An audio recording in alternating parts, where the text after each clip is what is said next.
Құрметті достар, біздің дүкенімізге осындай жаңадан құрттар келіп жатыр. Мынау базилик құрты, өте жақсы, өте тәтті құрттар. Және де осындай келесі кубик құрттарымыздан да бар. Өте тәтті. Және де құрметті достар, осындай жаңадан қосылып жатқан жаңғақ, сопақ жаңғақ құрттарымыздан бар. Және де дәл осының мынандай доңғалақ жаңғақ құрттан бар.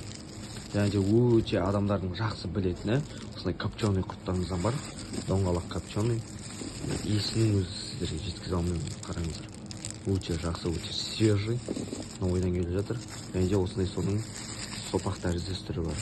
Және де келесі ромбик тәріздес құрттарымыздан да бар. Келіп қарасаңыздар болады, өте жақсы, өте тәтті, алсаңыздар өкінбейсіздер. Және де осындай доңғалақ құрттардан да бар.